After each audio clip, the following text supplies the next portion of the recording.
Welcome to the GarthCast for today, June 10th, 2021. I know it's been a while since we've had a GarthCast, and I do apologize for that. Family vacations and end of school year stuff kind of rolls all around and makes things sometimes hard to complete. But we are back with the GarthCast, and there's a lot to get to, and a lot of stories, so let's go ahead and get right into it.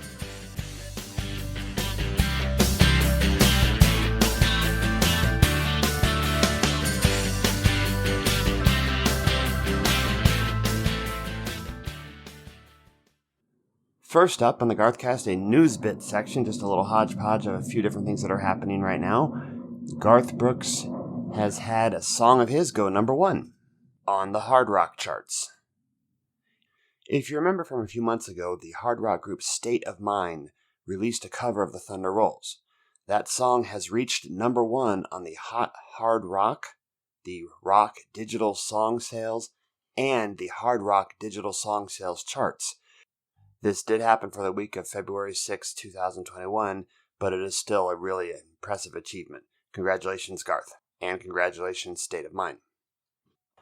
Also in the news bits section, Dewayne Blackwell, co-writer of the song Friends in Low Places, and Mr. Blue, Nobody Gets Off in This Town, and from the Lost Sessions album, Please Operator, Could You Trace This Call, passed away on May 23rd, 2021, at the age of 84.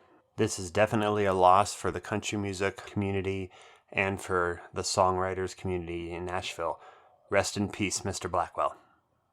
First up on the GarthCast today, an announcement of an upcoming show for one of the frequently spotlighted cover artists on the GarthCast, Jim Gegner. Jim Gegner will be performing 2 sets from 7 to 10 p.m. this Saturday at 16 Lots Brewing Company. That is at 753 Reading Road, Mason, Ohio. I will provide a link in the show notes. Next up on the GarthCast, this past week we were able to watch the broadcast of Garth's being honored with the Kennedy Center Honors Award. This, of course, took place in May, but was broadcast in June on CBS. This was, I believe, making up for the 2020 edition of the Kennedy Center Honors where they were not able to hold the awards due to COVID. Garth was one of 5 people honored with the award. It was Garth, Joan Baez, Midori, Dick Van Dyke, and Debbie Allen being honored.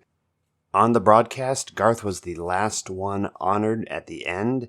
His segment started with Bradley Cooper talking a little bit about Garth and introducing him, and then it segued into footage of Garth's career narrated by Wayne Gretzky. There was some amazing footage in this overview of Garth's career, most of which had been seen before, but it really kind of captured the emotion that Garth puts out.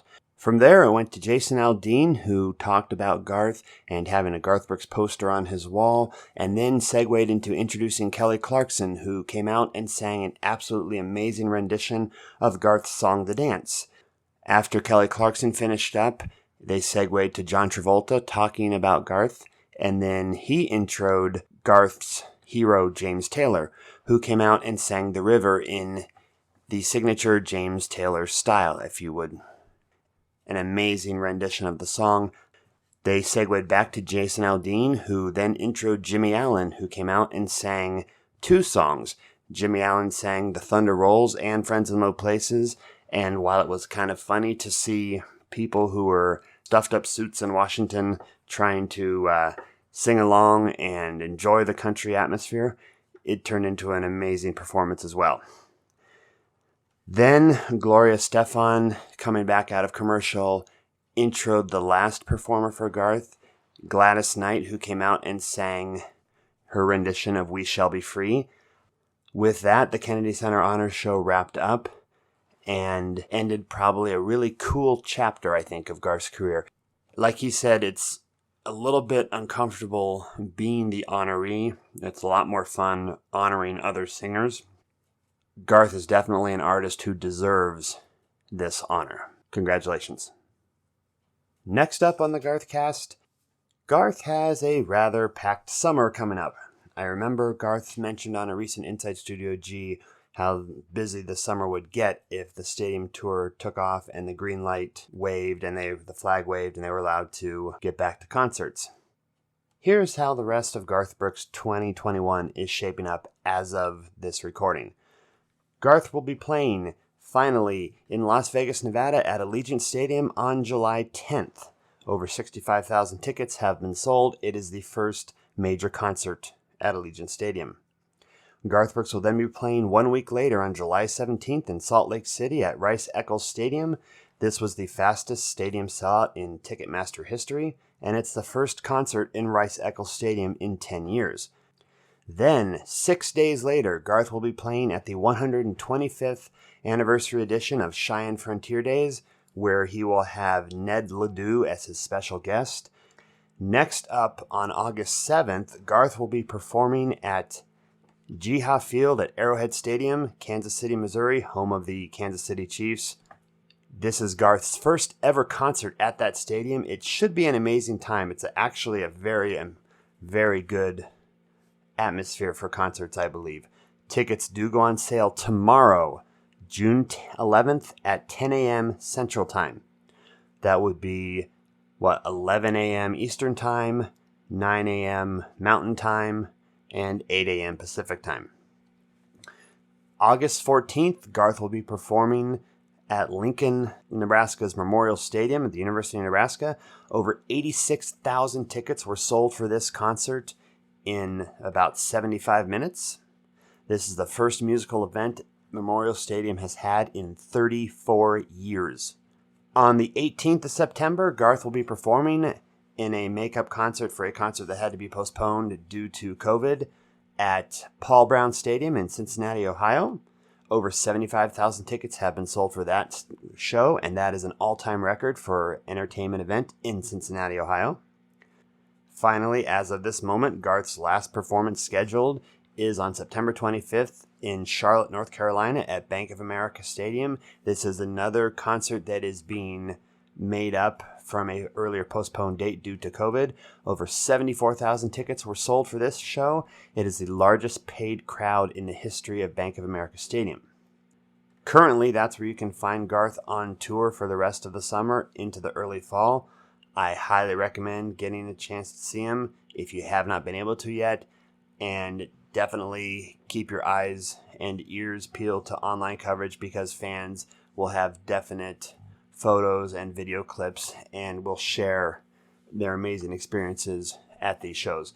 A Garth show is a show like none other. Next up on the GarthCast, a hopefully abbreviated, although that tends not to work, recap of this week's Inside Studio G show for the show airing on June 8th, 2021. It was broken into two parts. There were some audio technical difficulties. The first segment lasted, I believe, 22 seconds, and the third one was for, I believe, was 30 minutes and 46 seconds, so clocked out, if you add both together, at about 31 minutes and 7 seconds this week. They talked about having the troubles getting started. Then they went into talking about the Kennedy Center honors. They play a little bit of Kelly Clarkson's tribute singing the dance, and Garth can't even talk while he's listening to it. It was an amazing cover of the dance. I highly recommend tracking down the performance. There were a lot of people texting him about Kelly's part. Most people, he said, texting him about the show or texting him about Kelly's part. Going into the Ask Garth questions, the first question asked, what was it like being in the audience with someone else singing Friends in Low Places? Garth talks about how it was fun. Being honored at the show like this is a little less comfortable than getting to honor somebody else, but he mentions getting to be next to Trisha Yearwood. It's always a little cooler then. They talk a little bit more about the Casey honors and Dick Van Dyke. They mentions the three women being the ones who showed the strength, and the two guys being honored being Garth and Mr. Van Dyke being the ones who were just kind of goofballs. The next question, how did Trisha keep quiet about who was performing at the Kennedy Center honors? The third question, how do they choose the artists for the tributes? Do they choose on their own? Did they ask Trisha for help? Do you make a wish list? Can we see Trisha's tribute from the medallion ceremony, or could you see a snippet of what she wrote? Garth mentions he'll see what they can do. And he also mentions how Trisha broke up the crowd and made them laugh at the medallion ceremony when she said, "I speak Garth." The fourth question, how did that moment with Kelly Clarkson singing the dance make you feel? The fifth question, do you know ahead of time who's going to be performing? The sixth question asked, loved seeing Bradley Cooper intro your part of the show, but was kind of disappointed he wasn't actually there. Is there any chance you two might sing together someday? The seventh question asked was not really a question, but more of a "we knew you were meant for great things back when you were playing country fairs" kind of statement. The eighth question asked, not really a question again, more of a comment about how good Kelly Clarkson's rendition of the dance was. The ninth question asked, do you remember this? And it's showing a picture of Garth coming out of the piano from Champaign, Illinois in 1997. I believe I actually have that concert on audio cassette, but that's another story. Garth mentions how this is his favorite opening of all of his tours, but now in Detroit, the last show that they had gotten to do, they had an opening that rivaled it, and it kicked the dog out of the crowd. You saw them go back. And then, of course, Garth mentions how they came back and kicked his butt the whole night. They talk a little bit about the Kansas City on sale and the concert coming up at Arrowhead Stadium. It was supposed to happen almost a year ago, but was a victim of the pandemic. He says Kansas City was kind of home to him forever, and he hopes the ticket sale that's tomorrow goes flawless. He loves to be associated with this type of atmosphere, where they went in retirement when they opened the Sprint Center, and I know Garth's just itching to get back out on the performing circuit. The 10th question asked, will we be able to buy parking passes, tailgate in the parking lot, grilling and chilling like they do for Chiefs games? Garth doesn't know. He has no idea. I don't think that's something that he has control over. The 11th question asked, again, not a question, saying, thanks for hearing the pleading to come to KC. Barbecue lunch is on the question asker. What time does he need to pick Garth up? I kind of liked Garth's response. He says, you have no idea how much I can eat. The 12th question asked, again, not a question, just a picture and a cannot wait for KC statement. The 13th question asked, where did you honeymoon with Trisha Yearwood? Garth mentions it was in Owasso, Oklahoma. He talks about how the daughters also had a marriage ceremony and got married to Trisha as well. And they all honeymooned together, vacationing together. But then their first time they were together as a vacation, they went to Hawaii. And they mentioned a few little stories about that. The 14th question asked, what's the story behind Send 'Em On Down the Road? Garth says he wished he could tell it wasn't his song. The writers allowed him to change a few of the little things and, kind of make it more him to the little things that his girls did. He said he couldn't get a complete version of it, but the audio engineer pieced together a complete vocal. The 15th question asked, again, not a question, noting that Trisha Yearwood said maybe to a Garth and Trisha talk show and that they needed to make that happen. The 16th question asked, all of your albums have had unique titles but never a song title as the title, and you broke that tradition with Man Against Machine. I was wondering what the purpose of that was. You started back up the unique titles with Gunslinger, and I was always wondering why you broke tradition with that. And then the person asked about, would it be possible to get Circle G hats in a size 8 because he has a big head? I highly, highly second that statement. I also have a larger sized head and would love to purchase some Circle G hats. But Garth, make it happen. New Era does have hats fitted, the 50-50 hats like you have for sale, in those larger sizes. And your Notre Dame hat in 2018 was in a larger size. Garth says for the size 8s, we'll make sure. The 17th question asked, is there any chance the Circle G cord hat you wore for the CBS interview will be available for sale? Garth mentions how it's the official emblem of the band and crew on the stadium tour, so you'll see that kind of on the backs of the crew guys and girls. He doesn't know if they'll have it for sale. He thinks they're going to keep that for interior use right now. I would imagine he'll have it for sale at some point. We can hope at least. The 18th question asked, how did you cope with the loss of your mom? Garth mentions how you just don't, but it's a situation where she's with you more now than ever. you take things like Mother's Day and her birthday and find reasons to celebrate. The 19th question asked, how does it feel to know that fans have named their kids after you? Is it weird or is it awesome? Garth says it's always awesome if it's after a song, but he would never ask someone to name their kid Troil or Garth at all. There are people who have done it. Garth mentions how they have so much on the Casey Honors show, they'll probably stretch it out and talk about it a little more next week. And they will definitely be talking about the KC concert next Monday.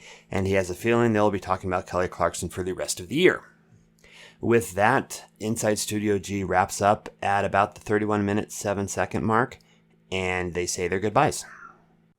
To wrap up the GarthCast, I thought I would like to again highlight Jim Gegner and his awesome work in some Garth Brooks covers. Remember, Jim has a show coming up this Saturday, June 12th, 2021 in Ohio. He'll be performing 2 sets from 7 to 10 p.m. at 16 Lots Brewing Company. Information on location, etc. will be available in the show notes of this podcast. For now, though, please enjoy these 2 covers by Jim Gegner. The first one, Which One of Them? An early song by Garth, one of the 2 songs he said he brought to Nashville with him. And the last cover, a live version of Much Too Young to Feel This Damn Old from Jim performing at his last live show. I hope you enjoy them. Thanks again for putting up with a little bit of the hiatus on the GarthCast. I am going to try to make them regular occurrences because Garth news never stops, and with the concerts picking up in the next few weeks through months, it's going to be a busy summer of Garth, which is an amazing thing. So, until next time for the GarthCast, keep believing. I hope you guys like this. This is one of Garth's first songs he ever wrote. He actually performed this with Much Too Young back in the 80s. So, hope you guys like this.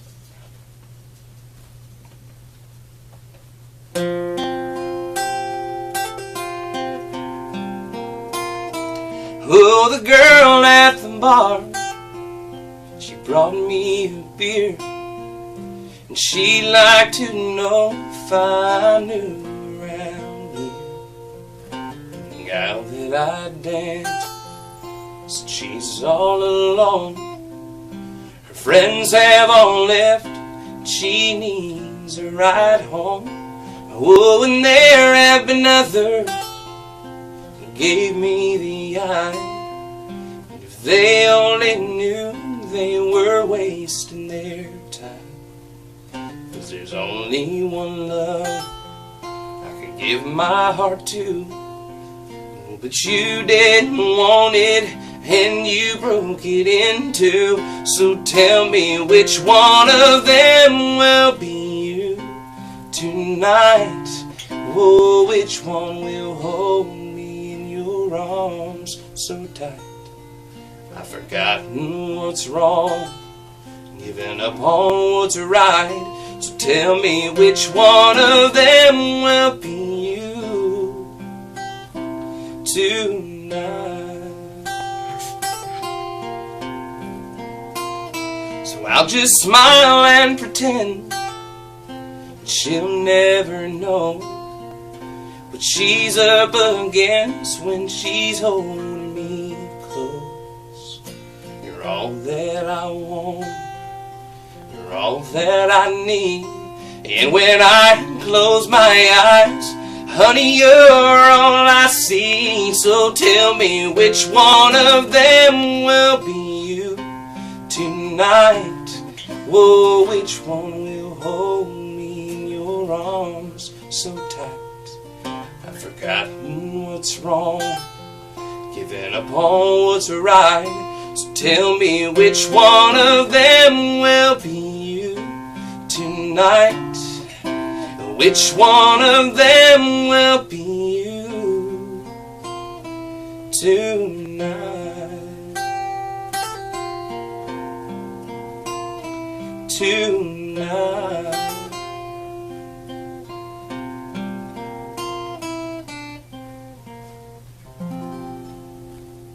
Thanks. This song is called Much Too Young to Feel This Damn Old. Like working in the yard or something.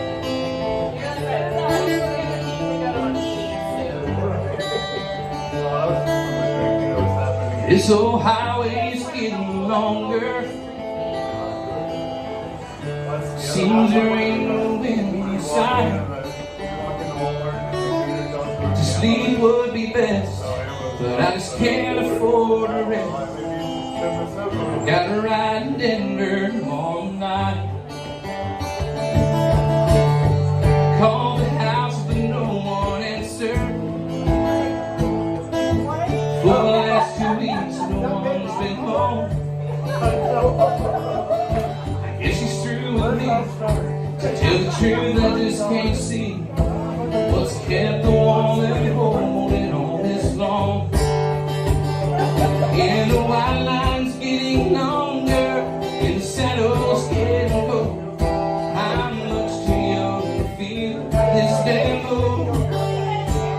All the cards are on the table, with no waste left in the hole. I'm much too young to feel this damn low.